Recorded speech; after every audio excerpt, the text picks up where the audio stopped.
Hello, everyone. Welcome to Healing Wednesday, the Circle of 12. I am Lee Carroll. And I'm Monica Morani. Healing Wednesday, if you haven't had a chance to see it before, is a time every single week when we come together with special guests, questions and answers, discussions, meditations, and some channeling.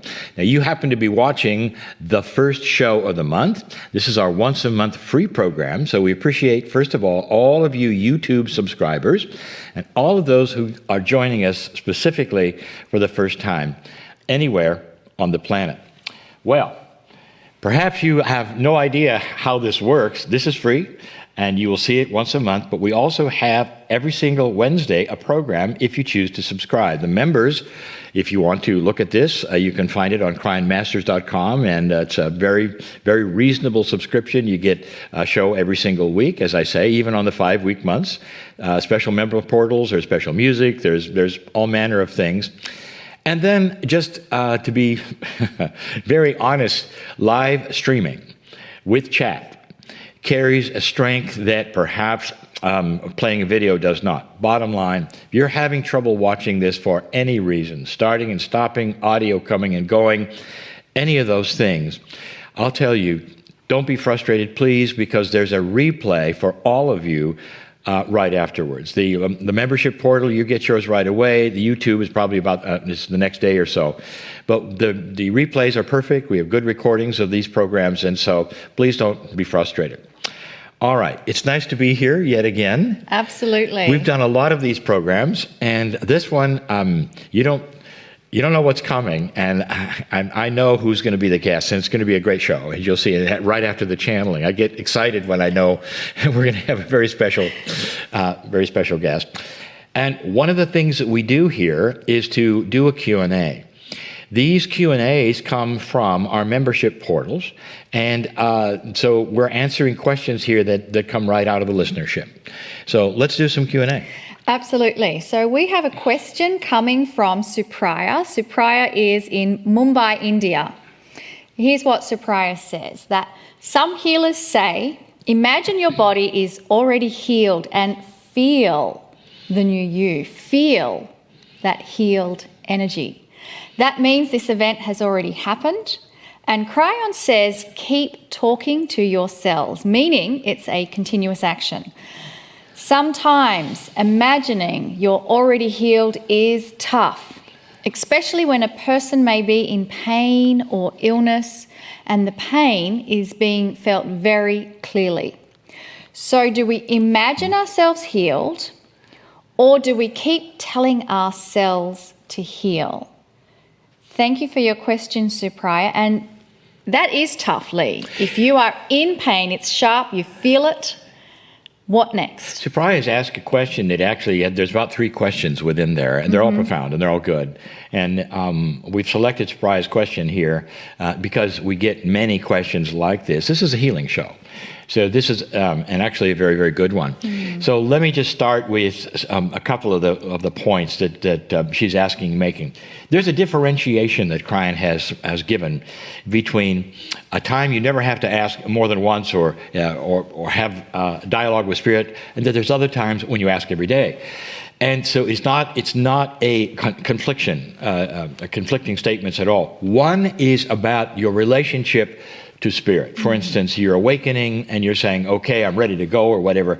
That is a one time. But most of the work we're doing and the healing work we're talking about is a relationship to your body. Now, we have said this before, and we're going to continue to answer her question.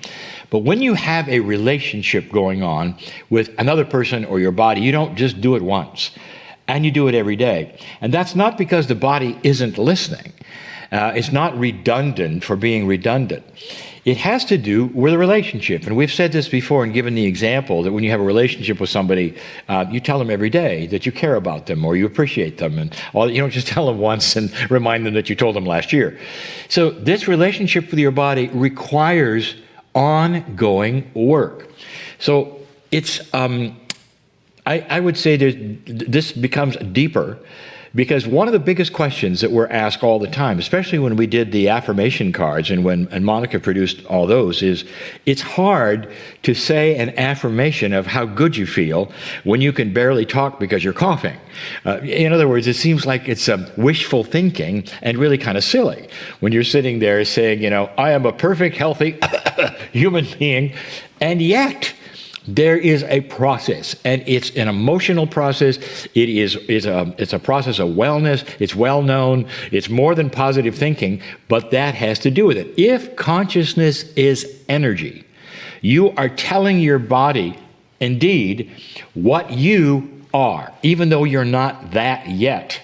It's again like ordering from a menu in the restaurant. You've ordered from the menu, and you're even salivating because you're waiting, for the salad or whatever, and it's coming, even though it's not in front of you. So it's very similar to that. So yes, you are indeed telling your body and visualizing the way that you expect, or the reality, perhaps not there in 3D, but that isn't there in your consciousness. I have experienced this.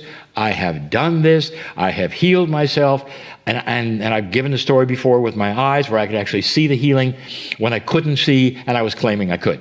So yes, this is the way it works. And the healers are right to tell you to imagine it as healed. Second phase, pain. This is the tough one. When you have pain of any kind, it's really tough to then say you don't. So, is it denial, or is there more to it? I want to turn to Monica here.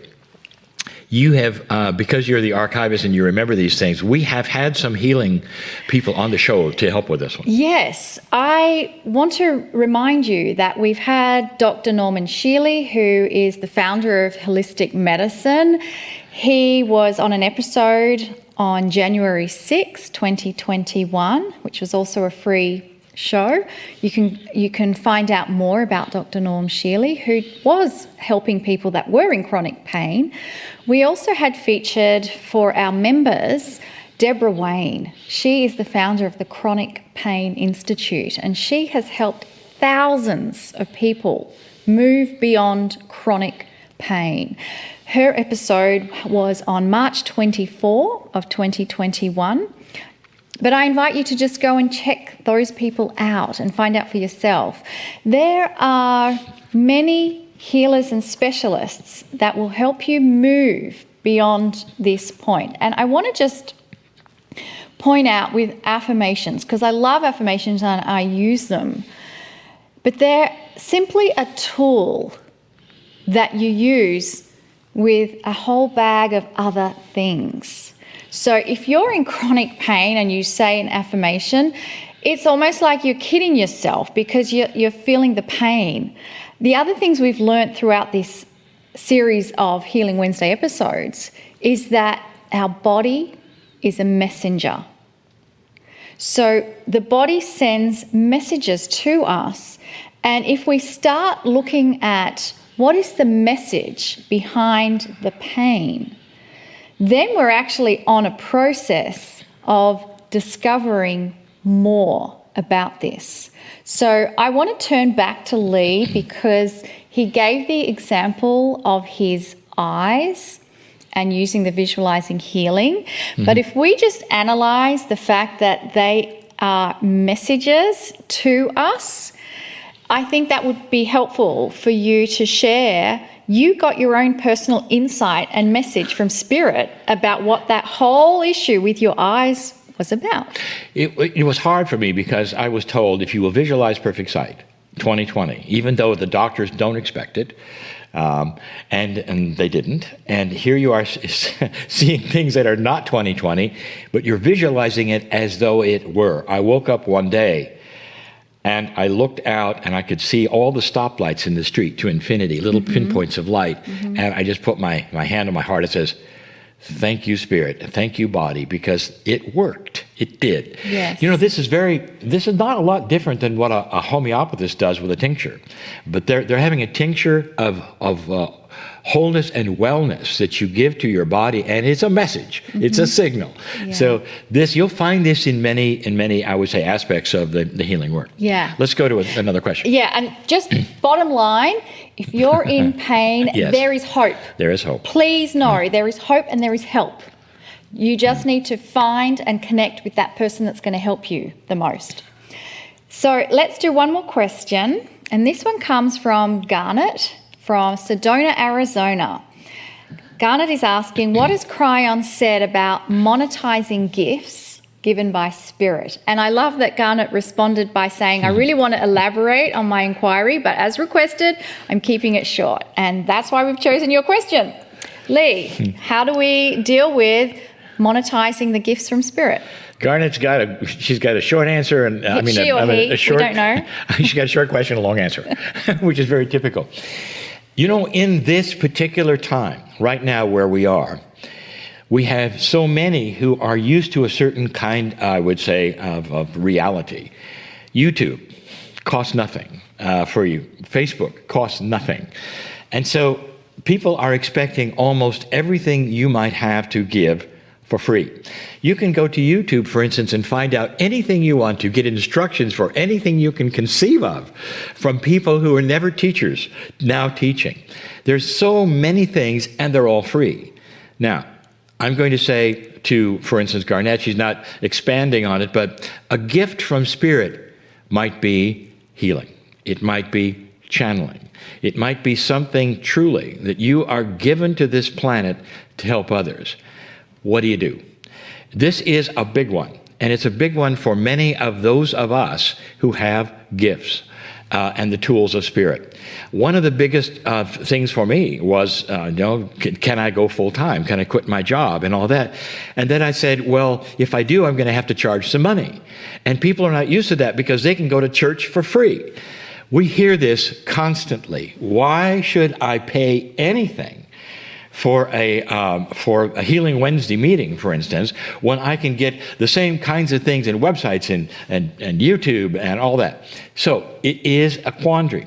I'll tell you how some of us have looked at it and solved it for ourselves. There's two things to think about, and one of them is very metaphysical. If you give it away, if you can give it away and still earn a living and you have time, there's a couple of questions. What is the message you're going to send to the universe? It's worth nothing. I'm telling you, this is very, very real. So you've decided you're going to take this gift and give it away. You might say, well, wait a minute, that's a very altruistic thing, and that's beautiful. The universe will love you. You're telling the universe that there is no remuneration, and it's not worth much. That is the signal you're sending. Like it or not, that's the signal. Now, the other thing is, can you do it and still live? We're in a society. So you might have a gift and you'll say, I want to give it away. I do. I don't care what you say, even if it gives the wrong signal to Spirit. I would love to give this to everybody. Unfortunately, I have to pay the rent.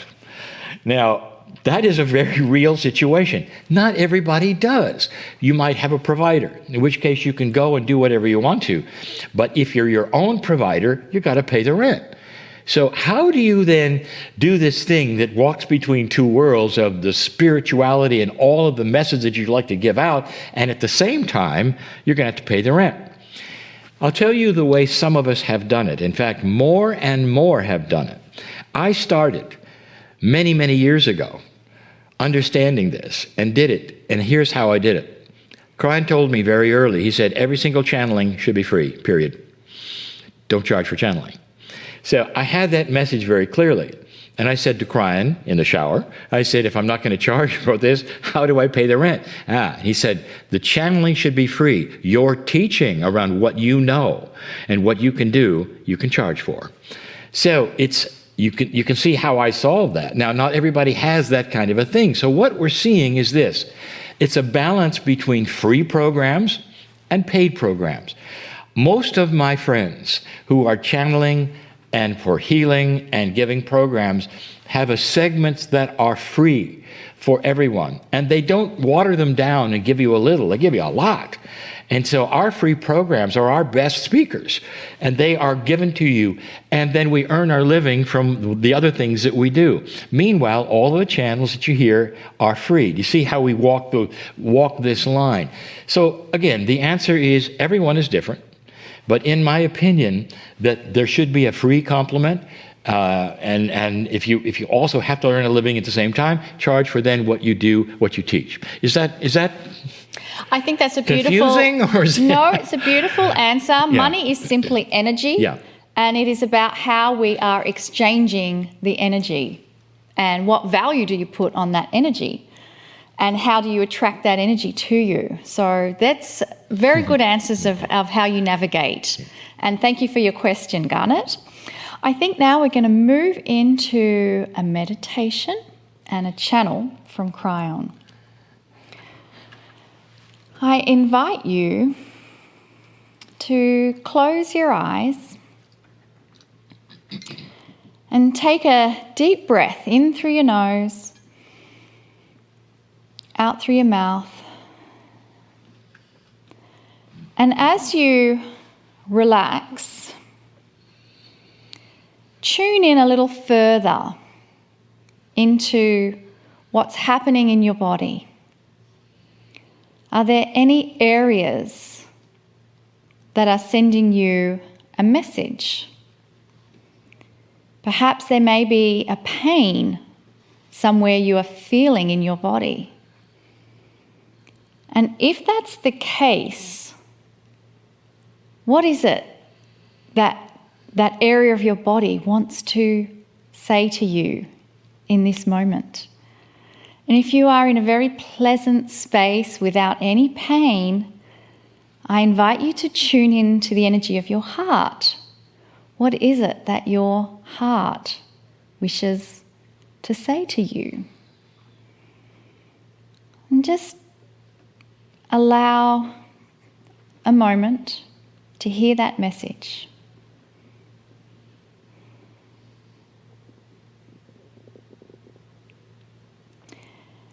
And feel the gratitude and thanks from that part of your body that you have acknowledged the communication between something that is a part of you and has been wanting to communicate with you. And in this gratitude and thanks, we'll move into a Kryon channel, and just remember to continue having this dialogue again and again in the future.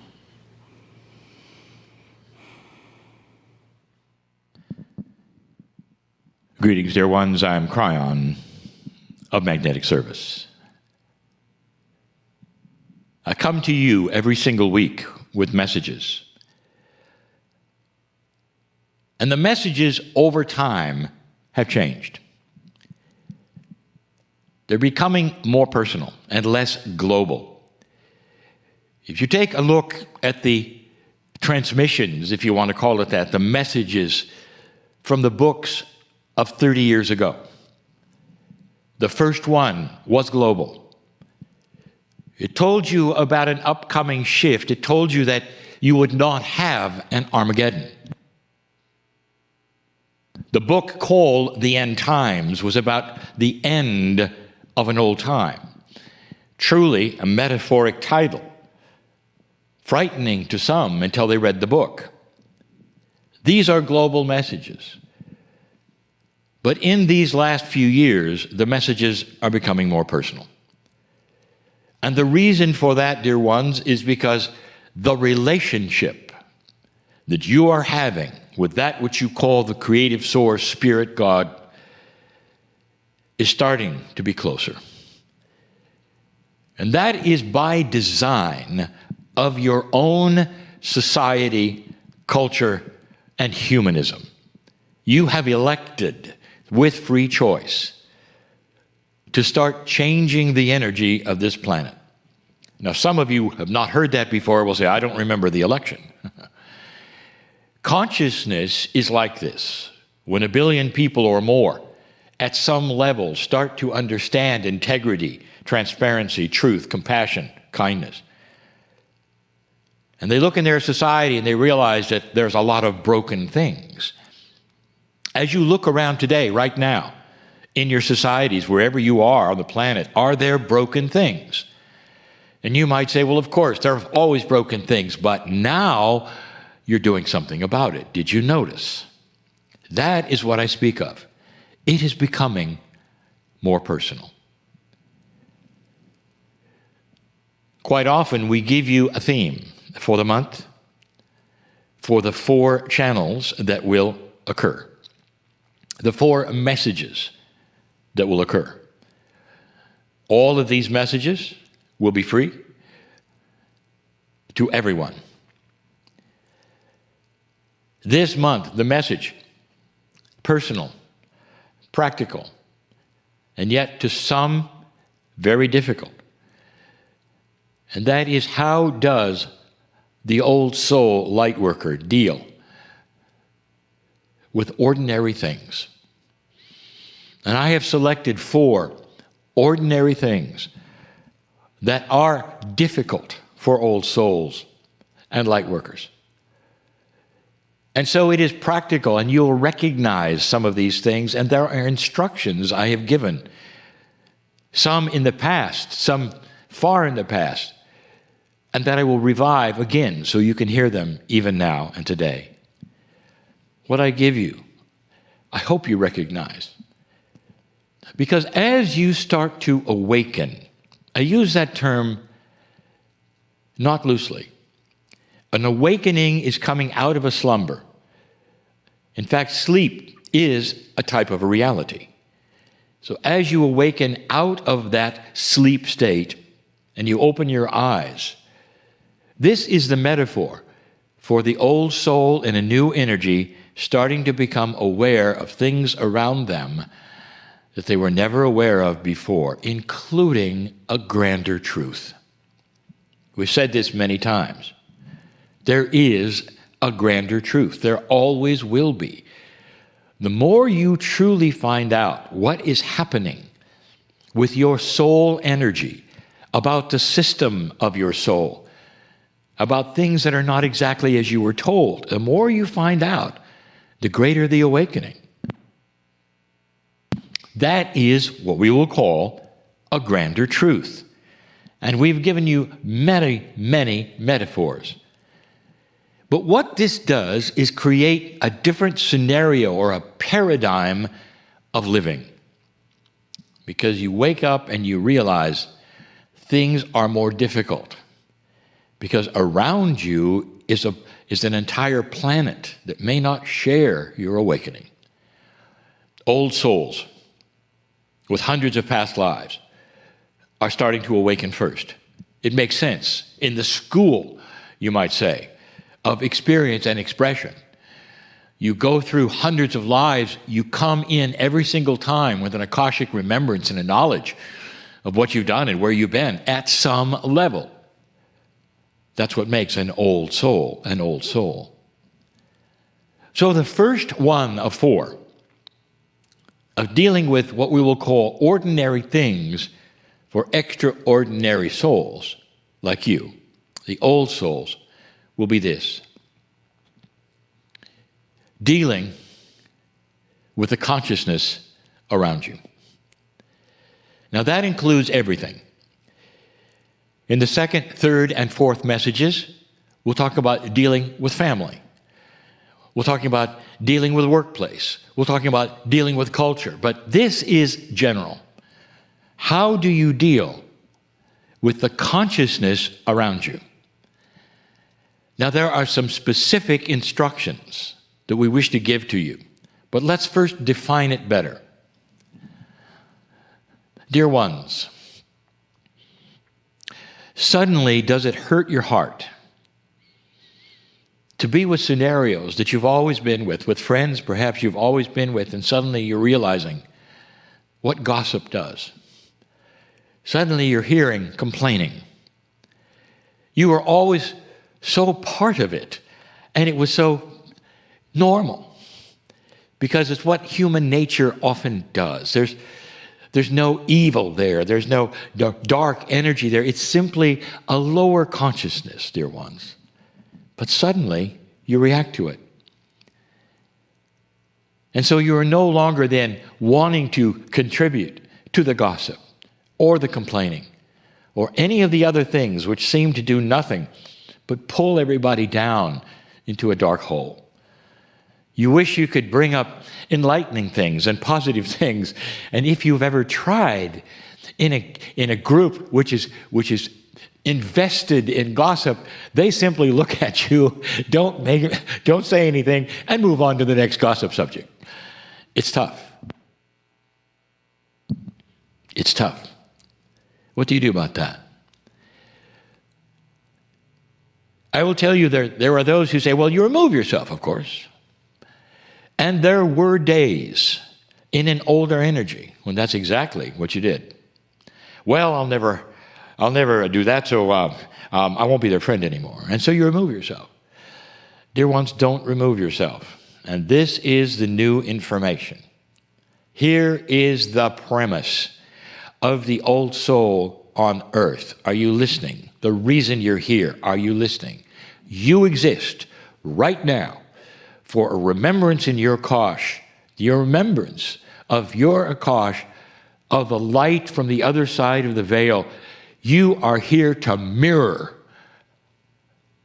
the splendor of spirit.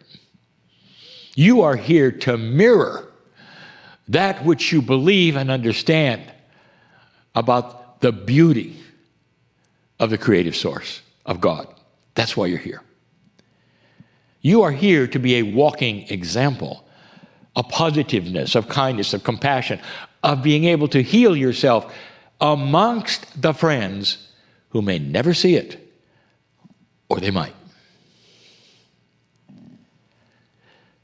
So you're around those who are gossiping. You're around those who are complaining. Number one, don't chime in with what they want you to say. You may say nothing, but you would hold a positive attitude. Even if you don't say much, they'll understand over time you're not saying much. They may actually turn to you at one time, say, you've changed a little. You're not saying much. And at that point in time, you understand that you're still in love with your friends and they're in love with you. They're friends. And you're not going to say anything to them or at them that would change that. You're not going to oppose them or tell them they're wrong. Instead, if you're asked, you might say, I am more comfortable today than I ever have been. I'm seeing some positive things on the planet. And you might then have a list ready. This has happened to me. I've seen this and that. And I know it's a tough thing, but that's why I'm not saying much. And then at the same time you say, but I love being with you. Thank you. Do you see the wisdom in this? Suddenly, you are mirroring the grandness of what you believe. There was a time, dear ones, when if you were too spiritual, you removed yourself. Let me give you an example I've given many, many times. The shaman in the village, in the indigenous, in past times, almost always lived alone. The shaman in the indigenous, in past times, in past energies, almost always lived outside of the village alone without a partner. Alone, outside the village. Have you ever put this together? Because they were so apart from the consciousness of the village that they had to remove themselves. They also felt that by removing themselves, it made them somewhat more accessible for those who needed help, because they would go see the shaman. And the shaman, of course, was an elevated entity. They could heal, they could advise, they could do all of these things. Sometimes they even worked for the chief of the village as shamans, but they were isolated and often alone. One of the attributes of a light worker in the past, even as little as a decade ago, was to sequester yourself and don't be part of society. This also was an invitation to become a little strange. And you know what I mean. There are those who still today say, I'm going to show off what I believe in past lives and meditation and all the things that I believe in that are spiritual. I'm just going to do them no matter what anybody says.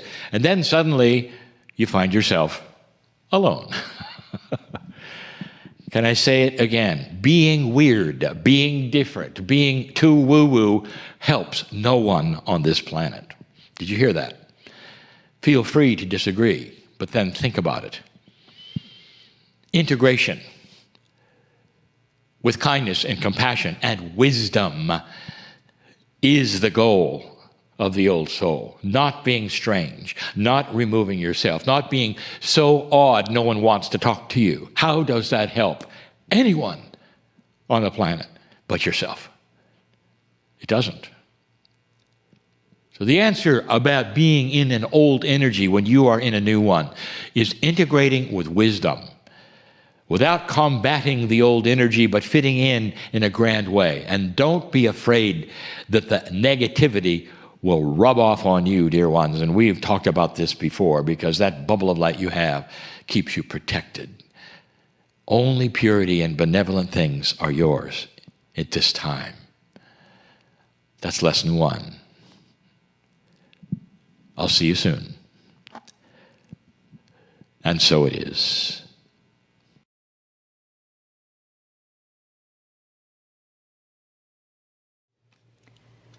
And just allow a few more minutes to slowly adjust into this next part of our program. If you've had your beautiful eyes closed, you may open your eyes and slowly bring your awareness back into your body, back into the room. And now that you are fully present in your body, in the room, Lee and I are extremely delighted with the range of speakers that come and join us. And Lee, I know you are absolutely excited about today's guest. I am very excited about today's guest. Yes, I am. So we have joining us Suzanne Giesman. Now, Suzanne, are you there? Yes, I'm here. Wonderful. So let's tell the folks all about Suzanne. This is the going to be the short version of the bio. There is so much to know about this woman, and it's a dichotomous kind of a thing. And this is where I'm very excited to bring you something that truly is special. Suzanne Giesman is a retired U.S. Navy commander who served as a commanding officer and specifically as an aide to the chairman of the Joint Chiefs of Staff. I'd like to say that about 5 times, because now we're getting into some very, very high stuff. I happen to know a story, and she probably won't have time to tell it, and that's during 9/11, where she and the Joint Chiefs was on their way to Europe on an airplane, and when they got the message, they turned right around, came back, and actually flew over New York and saw what was going on there. So she's probably have a lot of things to say about that time in her life. She served tours in Navy intelligence, taught politics, or political science actually, at the U.S. Naval Academy, had overseas assignments in Panama and Japan. Her military decorations, if you know anything about these, I hope you do, include the Combat Action Ribbon and the Defense Superior Service Medal. Now, Suzanne is a messenger of hope. She offers the awakened way, which is a path to knowing who you are and why you're here. Whether it's in her books or recordings, her classes and workshops, her weekly radio show, or her one-on-one sessions, Suzanne's evidential communications with the spirit realms provides stunning evidence of life after death. Now, as we said previously, she's the founder and teacher of the Awakened Way, a path to knowing who you are, why you're here. And this all deals with consciousness and our interconnectedness. Suzanne is the author of 13 books. She's been a keynote presenter and speaker for organizations including Edward Casey's Association. Oh, Edgar. Edgar, not Edward. We don't know Edward. We don't know Edward. Who's Edward? No, We don't know him. Right. Edgar Casey's Association for Research and Enlightenment, the Academy for Spiritual and Consciousness Studies, the Afterlife Research and Education Institute, and the International Association for Near-Death Studies. Now, are you having trouble putting these things together with what I told you to the beginning? Many people do, and that would be the very first question that I would ask you, and I know you've had to answer it perhaps hundreds and hundreds of times, Suzanne. What happened to take you from a U.S. Navy commander to spiritual teacher and medium? Well, it was a major wake-up call, but I do have to say that after that introduction in my bio, I guess I'm not allowed to slouch, huh? Yes, yeah. Oh, gosh. I was just thinking about that this morning, actually, about how it often takes a wake-up call to awaken to the greater reality. Because as I listened to that biography, I had to remind myself again, that's my story. But I know now it's not who I am at the ultimate level. And we have to have a story, and I'm very proud of that one, but it was not without its pain. And that's what caused the wake-up call. It was when, well, let's just backtrack a little bit to 9/11.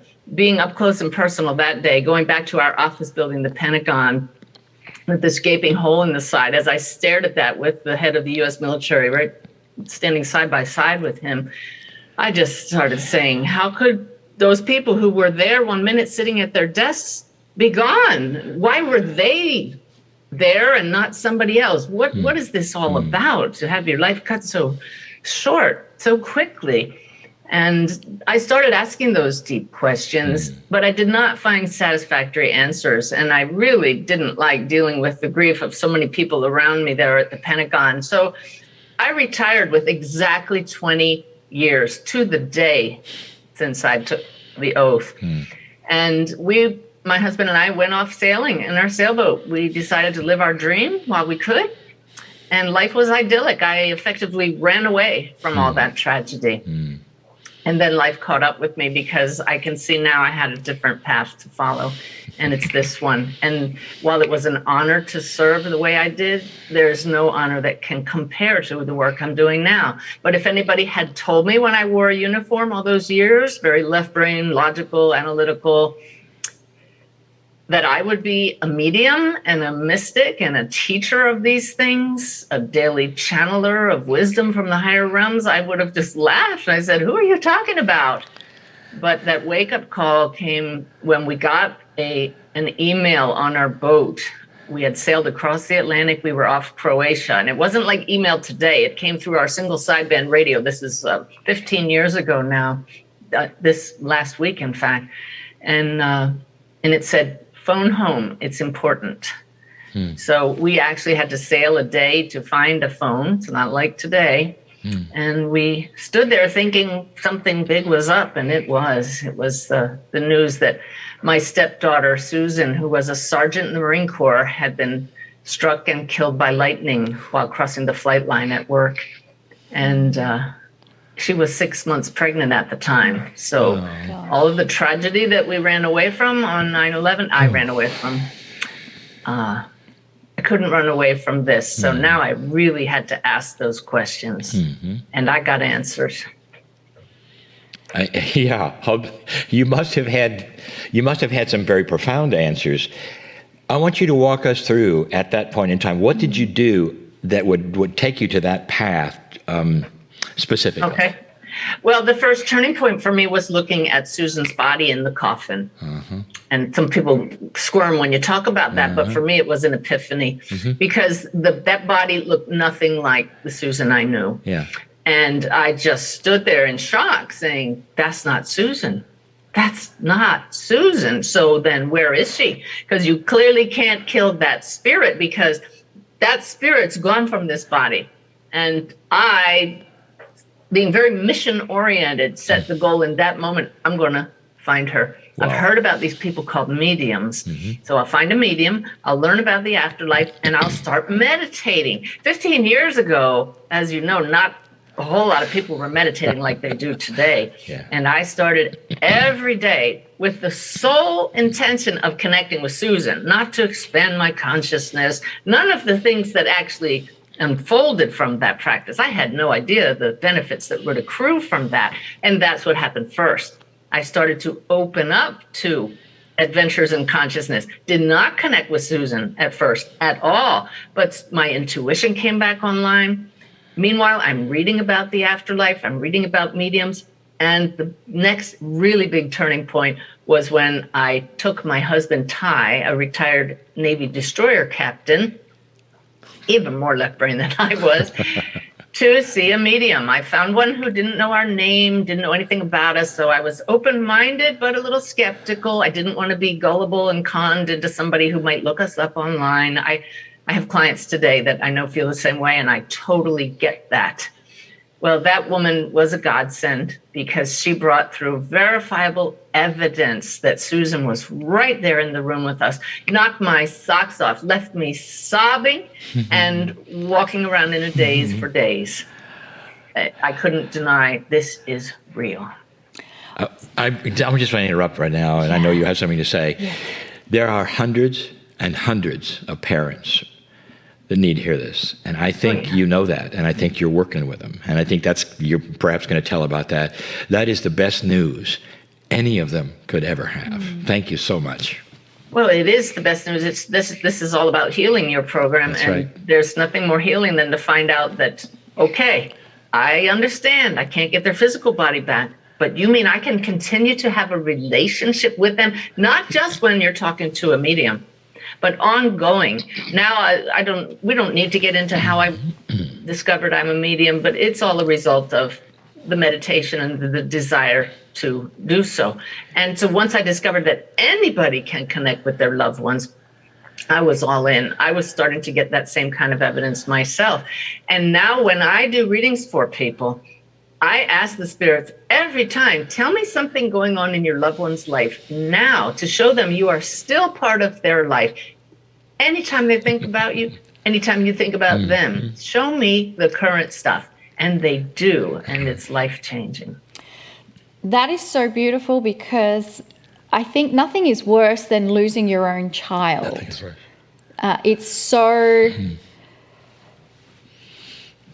I don't even have words. It's debilitating. And it's debilitating. And yet what you said is that every parent, there is not a birthday goes by, they don't remember them. There is not a moment where they're not thinking about their child. So what you said was beautiful, to have that relationship where they're invited in. And how do they navigate inviting them in without the pain? Because many people, it's painful to have that.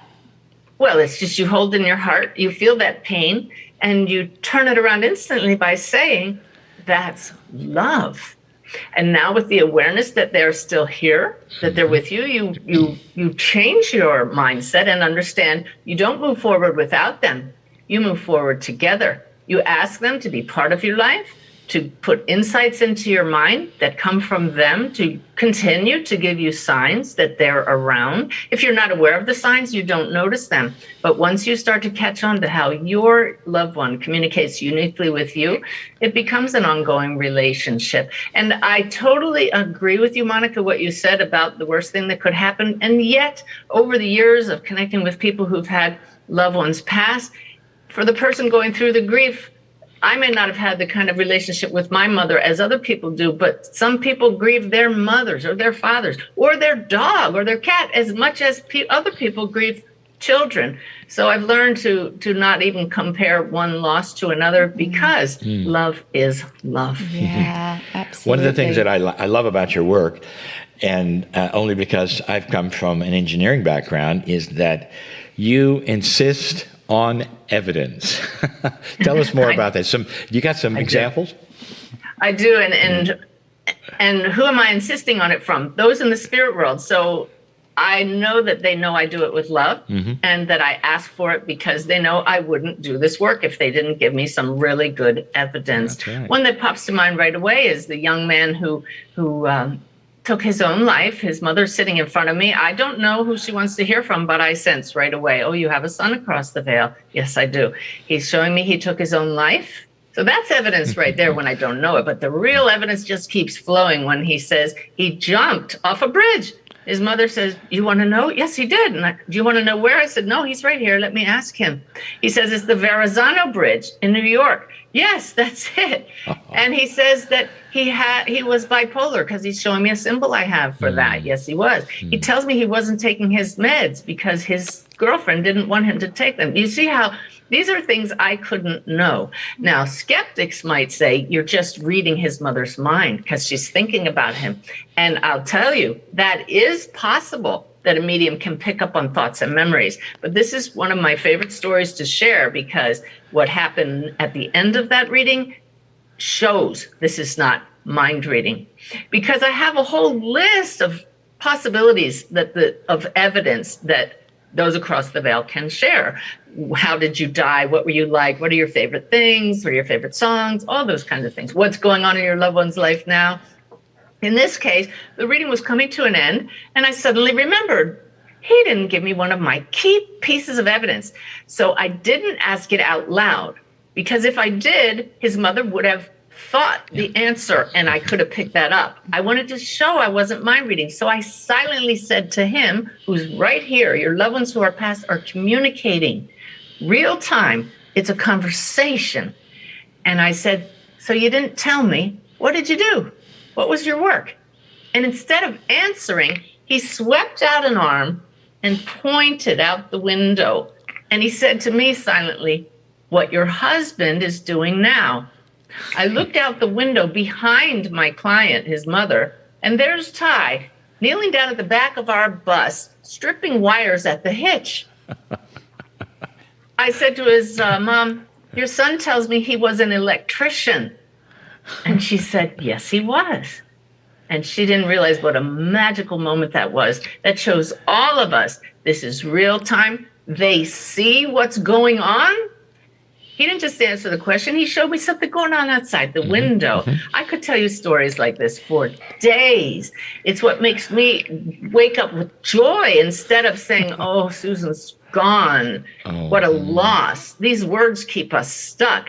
Instead, I can say, Susan, I can't have you back, but your passing led to this awakening for me. And if we can take your death and help others find healing, but beyond that, to come to know that we are part of something so much greater than this limited story we're living, that is the greatest healing that any of us can achieve. It's so much more than mediumship. It's about awakening to the fact that we are all connected at this level of love, of consciousness, and it never stops. I am jumping up and down because this has been one of the main themes of Kryon, just as for the 31 years that I am channeling this, and it's repeated, that they're not gone, they're not gone, they're not gone.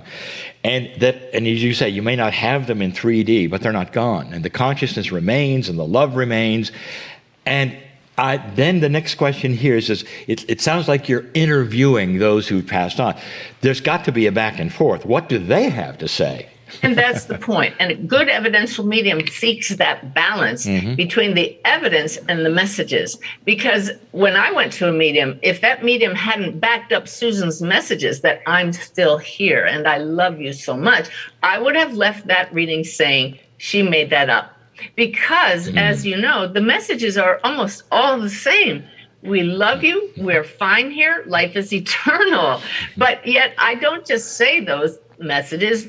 Each spirit says it in their own way that speaks to the heart of their loved one because they know exactly what they need to hear. Some of the most healing messages are, it was okay that you pulled the plug at the end. Thank you for taking care of me at the end of my life. So you can see how even within the message, we get evidence. They say, I forgive you for those last words you said that were harmful and hurtful I'm not hurt anymore. I see with the big picture why you said that. I was just as wrong. I forgive you. And they allow the sitter to forgive them, and they say, it's all good. I love you. Nothing matters more than that. I'm also curious because your stepdaughter, you said, was pregnant, and that just went to a whole nother level of her and her unborn child going. So did you actually connect with her unborn child as well? Well, that was what left me in a daze in that reading that Ty and I went to. That medium knew nothing about us. Here we had this great communication with Susan with evidence that she was right there, including the very last gesture she made when we said goodbye to her the last time we saw her. And then the medium says, oh, your stepdaughter's bringing with her a baby boy who she wants to introduce to you. But he's standing back shyly, sucking his thumb because he doesn't know you. Oh my God, we were sobbing. And you know that I have never felt Liam's personality because he didn't take one on in this lifetime. He's just this shining light. And when I do readings for people and they have a miscarried baby or an aborted baby, it doesn't matter how that little soul did not come into a human life. The energy they exude is the same. It's just this sparkling light, this loving feeling, and they want their loved ones to know, I'm around you and I love you. Beautiful. I'm kind of probably pushing the envelope here because I have you. How does past lives fit into any of this? Because I know that's a bit of a study. Well, once in a while, an influence from a past life will come up in a reading. I focus strictly on this lifetime, and my guide Sanaya have said, focus here. This is what the opportunities we want you to work on. But if people are really stuck and don't understand why they have certain traits, occasionally that will come up in a reading because it's something that the soul chose to continue working on. Have you noticed any changes in the energy of communication or anything in these last 8 years or so? Do you mean personally or with everyone? With everyone. With everyone, I feel that people are so much more open to mediumship. People are learning that if others can communicate, so can I. And that's my main message, that we can all do this because the communication happens through consciousness and through the soul. And once we learn that we are that's our essential nature, then we learn to tap into that. And more people are accepting that as reality, as possible. And once that snowball gets rolling, look out. I happen to know right now that you, and I'm giving this away, are at Unity Village, and you're there because you're giving some conferences. You tell what's going on there? It's called my Holy You Retreat. I mean, it's a play on words between wholeness and holy. And we just had 80 people get together in absolute joy of being together in person. And the love, we all came into alignment with our true nature. And that was my goal, for them to feel that love, to learn who you really are. It was a great mixture of sharing, exercises, evidence from across the veil, so much love. And I'm doing it again in a week. We're going to do it again in October because people responded so beautifully. The one word that kept coming up was transformational and life-changing. Yeah. I understand that you have a program, or you did, or something, and you can correct me. Are you helping other parents who have gone through what you went through? Well, I always support the group Helping Parents Heal, beautiful nonprofit organization, and I support them by talking to the parents in webinars and in person for their meetings and at their conferences. But I help parents, I help children, I help siblings connect themselves, and I do that through my online courses and my monthly mentoring webinars online. I have lots of free gifts on my website, daily messages from Spirit. This is my mission. Ask my husband. It's a burning desire in me to just, whatever Spirit gives me, I immediately share with everyone. And the beautiful part is, as we said, it gets better for everyone around us, but mediumship always gets better for the medium when they're dedicated to this. And so I'm excited because it just keeps getting better, and I get to share it with kindred spirits all the time. On a personal level, is your husband on board with everything, or is he? He is 100% on board. Oh, yay. He doesn't always He's the grounded one. We often say if it weren't for Ty, I might go floating off into the sky. He's very human, and yet he totally supports this work, and I know I couldn't do it without him. This is great. Can you give me another story or so? Because it's so heartwarming to hear perhaps of something like that, like the suicide that you had. Yes, one of my favorite ones is that through Helping Parents Heal, I came to know a beautiful soul across the veil named Carly Hughes. And her mother, Irene, is now my next door neighbor because we hit it off so well. Ty and I built a house right around the corner from Irene. And I mean, that's a friendship, huh? And so because I had given several readings to Irene already, occasionally Carly drops in on me. And one day I said, Irene, Carly tells me there's a dog treat under your couch, and we know that's impossible because my 2 dachshunds are running around on the floor. Your dog, Linus, the big golden doodle, is running around the floor.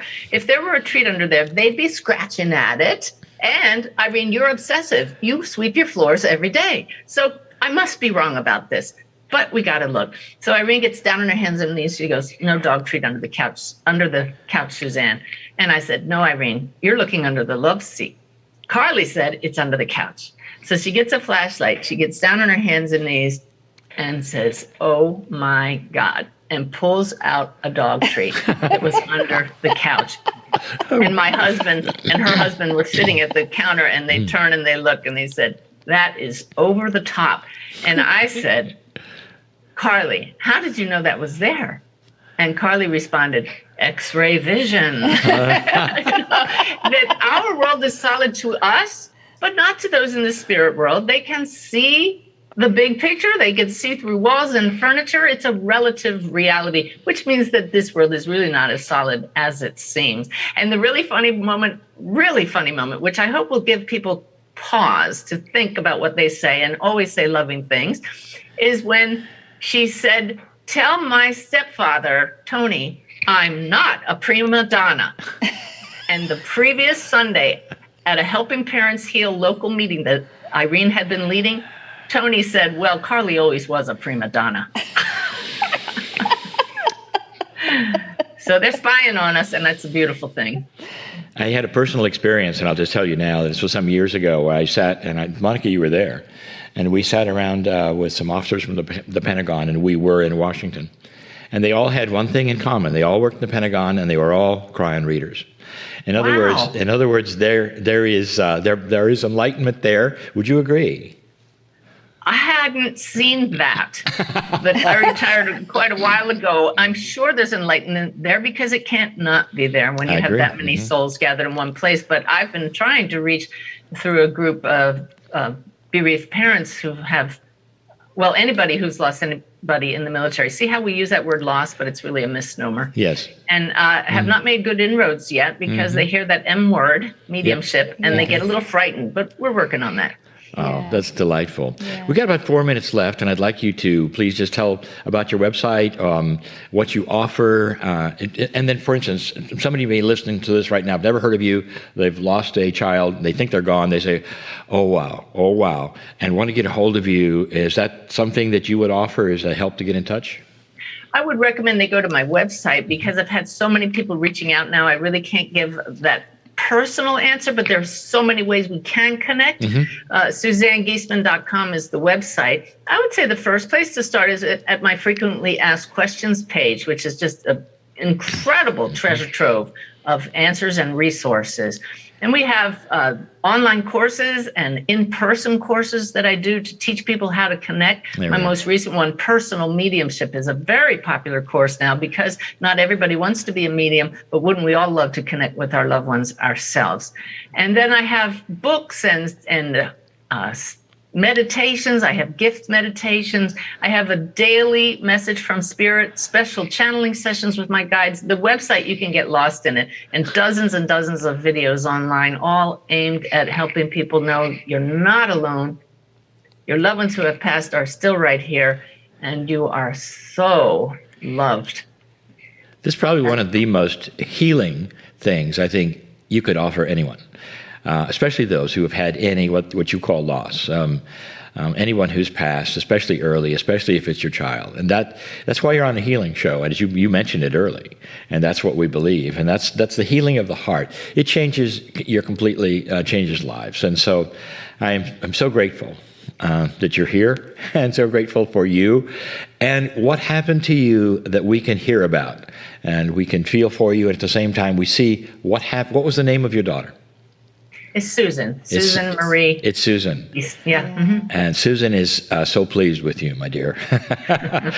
Maybe this is why she came. It's very possible to push you into helping this planet. Yes. Uh-huh. It's all part of the plan. Yes. And that's why we don't see it as a tragedy anymore. No, that's right. You can always choose your point of view. Yes. From the human side, it's a tragedy. From the soul side, what a gift. Yes. Absolutely. Well, I think you have brought so much hope for those who are hopefully listening to this, that they are still with us. Mm-hmm. You are not alone. You are loved. Yeah. They are the messages of Kryon. And for you to demonstrate it personally is what the core teachings are about. We have a personal loving God who knows your name. Where the rubber meets the road, as they say. Yeah. This is it. This is really core truth. Last Absolutely. word for you, to our listeners. That you are worthy. You cannot possibly be unworthy. And if anybody ever told you anything less than that, they were not awake. So tune into your heart that already knows the truth. And that's the most healing message of all. I think that when we are interviewed, that's pretty much what we say as well. We really have an alliance of consciousness. Thank you so much for being here. Thank you both. What an honor. Well, thank you, Suzanne. And we are now going to take a 10-minute break, and then we'll see you back for the Circle of 12.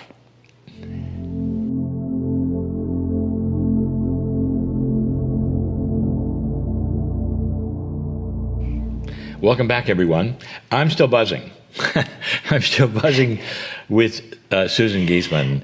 Yes. Just because of not only who she is and who she was, but the bridge that she crossed in order to do the things she's doing, and the help that she's giving to so many people and the healing they're receiving. And I love how the words of hope she gives to everyone is so similar to what Kryon says. That's You're correct, dearly loved. You're never alone. You always have those on the other side with you, watching you. 20 years naval officer. Yeah. Married to the captain of a destroyer. Mm-hmm. Wow. These is, just that doesn't compute. Absolutely. To most. So she really, truly has crossed this bridge and has all of this validation that she insists on. So. Absolutely. Anyway, thank you, I think it's beautiful. So hopefully you will check out her website and find out a little more. All right. So I think, Lee, it's time for the Circle of 12, yeah? Yes, let's do it. Great. And as we prepare to enter the Circle of 12, I invite you to ponder some questions.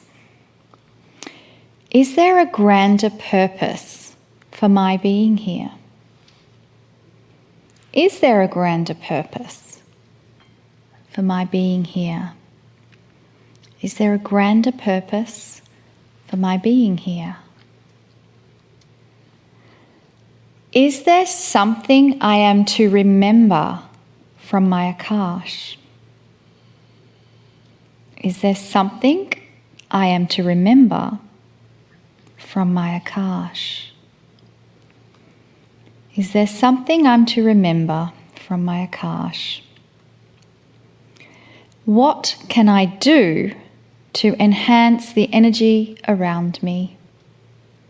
What can I do to enhance the energy around me? What can I do to enhance the energy around me? I am willing to receive the answers to my questions, and I give permission to my soul and the Creator to reveal them in a way that I can understand. I am ready, dear Kryon, to come a little closer.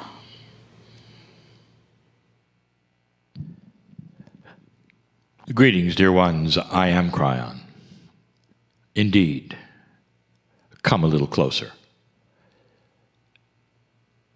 These words I never spoke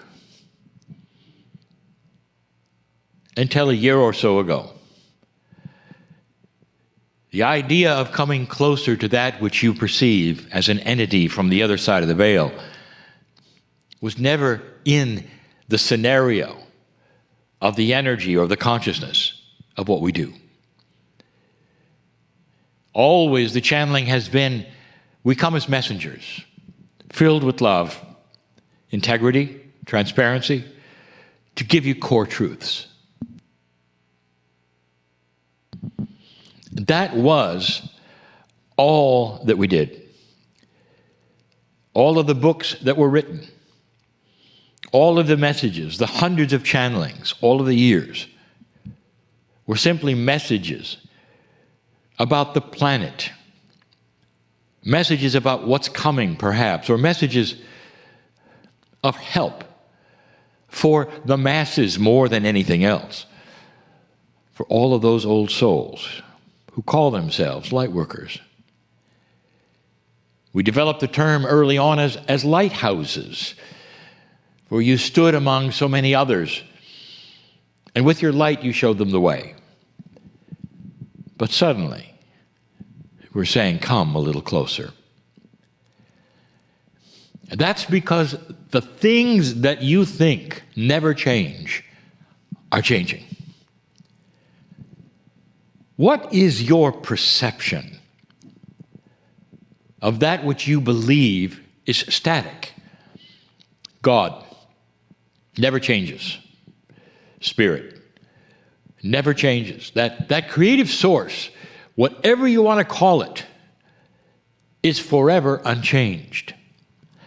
Therefore, it is what you would call stable, static, and you're not aware of something. You go through life, you learn about this, as whether it is in your spiritual group or your doctrines or your metaphysics or whatever, you learn the rules. And you say, this is the way it works. This is the way we heal. This is the way we pray. This is the way we approach things with spirit.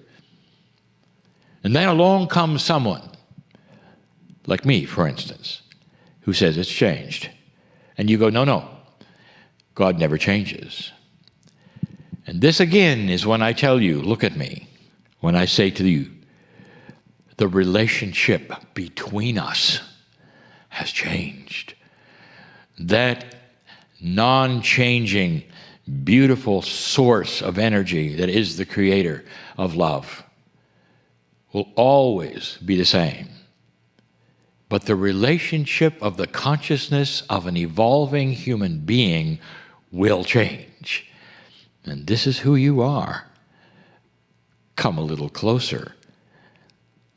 The revelation in the circle of 12 is this: you're bigger than you were ever told. The plan, and there is one, is bigger than you were ever told. God, the word that you use, is not a father in the sky to be worshipped, ever. That has never been the plan. The plan is you have always been part of the creative source. Your soul is part of it. You were never told that. Not really. A grander truth, dear ones, is at hand. The truth is so grand that it goes so far beyond anything, truly, that you can imagine. So far beyond it, some will not go there. They will say impossible. They will say it's stupid, it's crazy. How many masters have visited this planet in so many cultures? You know some, you don't know others. Some are indigenous masters who have come and shown what they can do. And they never said, I am that which is so special. They'll say, I'm born a human being. I've come here to show you what a human being can do. Not a normal human being, perhaps, but a human being filled with the light of God. Filled perhaps at a higher level than would match anyone around them at the time. But filled to such a degree that they would be seen as angelic, perhaps worshipped, perhaps even killed, because they were just a little too special. All through your history, dear ones, you have been shown a bigger truth. Can your thoughts change physics? Yes. Can your thoughts alone generate enough energy in a certain way to change the very cells in your body, to chase away disease and pain? Yes. Are these things so unusual that only angelic, higher thinking, higher energy beings can do them? Here is the answer I want you to hear. In an old energy, probably, but not this energy, because you see, you're a little closer. In fact, you're a lot closer. Come a little closer means this: I want you to see what the masters told you you could be. I want you to see something you didn't expect. This whole circle of 12 experience is a metaphor, crossing the bridge to the grander truth, crossing a bridge that not only enhances your awareness of who you might be, but it also starts to trigger something that you may not have been aware of. There are some of you who have worked these things with us, these bridge crossings with us, for many episodes. You come, you listen, you cross the bridge. Some of you can visualize, some of you cannot, but all of you feel there's something different. You may think of these things as exercises. Like, for instance, perhaps in a culture where you were taken to church every week by your parents, and you come and you go, and you come and you go. But you're not aware of taking anything home, not really. This experience of crossing the bridge and going to that soul energy of your own starts to change that part of you when you return, if you choose. What might change, you might ask? So I will tell you. We're going to start an idea. It's an idea that's not new, but it's an idea that is now something you should hear perhaps in a different way. Is it possible, old soul, that there were core truths implanted into you for an awakening, evolving time? Is that possible? Do you believe in past lives? Do you believe you've been here for a very, very long time? In those times, is it possible that you learned things, shamanic things? You learned a grander truth. And that was implanted into you and stayed there like pieces of gold. That someday, when the consciousness of the planet started to awaken more, that you could glean onto them and they would start to appear and you'd go, I knew that. Yes, I feel that. Yes, finally. Is that possible? Is it too strange? Not only possible, now is the time. Indeed, some of you are starting to awaken to grander truths. Today you were exposed to one, a big one. The commander, Suzanne, crosses the veil on a regular basis. She is so aware of stepping across the bridge. Now it is second nature to her. She speaks of it as though it is her constant reality. And it is. There's no ceremony. There's no crossing. There's no veil. She's simply there all the time. And because she is there, there's something that she can do. There's something that not only she can do, but she wants to tell you how easy it is for you to do. A grander truth that every single soul is unchangeable and eternal.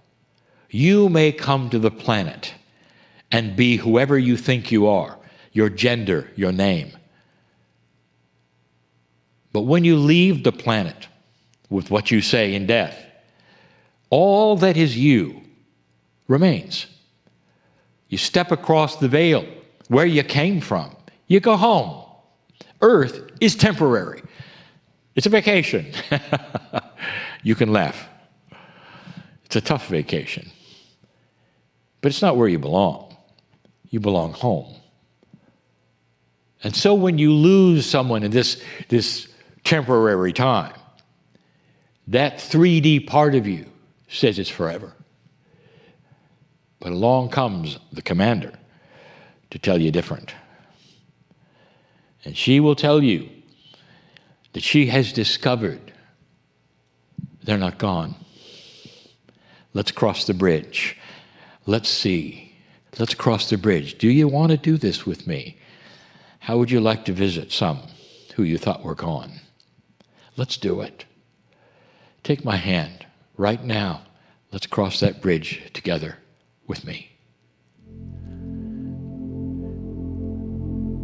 There's nothing to visualize. Not really. But if you want to, you can. Basically, it's walking on a path from one place to another. Just walk on a path with me from one place to another. But you're going from a place you thought was home to a place that is home. You really are going from a temporary place to a permanent place. And in that permanent place, there is a theater. Every single week, we go into this circle, this theater in the round. Come with me again. Take my hand. Come with me. Step down into the amphitheater to step up into the stage. There's a chair. There always is a chair, if there's supposed to be. There will be this time. A place for you to sit comfortably. And let something unfold that's comfortable for you, but maybe more than comfortable today. I ask you who are with me right now, have you lost anyone on this planet, not even recently, that is so special to you that you think about them all the time? You think about them all the time. If you're one of those who can say, yes, I know you. If you're one of those who say, well, not yet, perhaps, and not recently, I still know you, and I'll tell you, just wait, because there will be. Because that's just life. I want you to sit in the chair and let the lights dim in the audience, but increase around your chair. We're going to do something we have done before. But it's more precious today because of what you heard from the commander. She made that decision and echoed that particular channel I gave you today. If you have a gift, no matter how strange it might be, integrate and help those around you. Don't remove yourself and sequester yourself. Not only did she make herself known, she showed something to all and validated it. Those you've loved and lost are not gone, and they're not lost. They're here. And they're not on the other side of the veil so you could talk to them someday or sometime. They understand and are aware of absolutely everything going on in your life. That's the promise we told you. At some level, you will do the same for your children. For those that you love and are with, you'll do the same for them. They do the same for you. If you acknowledge and know they're there, let's acknowledge them. The lights start to come up in the audience, and it's going to take your breath away. Because they're there. And if you want, each one can stand up and give a message that you really wanted to hear. Mom, I'm not gone. So stop it. Stop that thinking I am, because it's hurtful to me too. I see you when you get up. I see you when you retire. And I love you every hour that you're awake. Husband, wife, I'm not gone. I want you to enjoy your life and meet others and be with others. And do you see where this is going? They're not gone. Dear ones, this is the lesson. If you are in your soul, you realize that all of those others have always been in your soul, like you're going to be in other souls. If you've missed it, if you don't know what we've said before, there's something called soul sharing. It's a grander truth. No one ever told you about that in any belief system on this planet. You've always been individual, so you can be rewarded or punished. Do you understand how simplistic this is? You've always existed as your soul and will ever be your soul, so you can be rewarded or punished. Does that really sound like God to you? Or does it sound like something men made up to satisfy something that they feel is right and wrong? Instead of a soul that shares with others, family, like the creative source. You make agreements to come and go, and you come into this planet and you leave this planet at certain times, and you never are gone. Sit in the chair for a moment, right now. Sit in the chair. And I want you to meet those you thought were gone forever. And I want you to smile, and if there are tears, let them come. And know that there's a grander truth, and that will be the best healing you have ever had. Ever. And it starts your body chemistry moving with joy. And you'll live longer if you believe this is real. And when you get out of that chair and it's time to leave this circle of 12, I'll tell you, these things stay. And you begin an awakening process that has nothing to do with returning to that chair. You see, you've changed. And it stays with you. And so does the healing. I am Kryon in love with humanity. I want you to know this grander truth and understand you are in a different time. Indeed, lighthouses all. And so it is.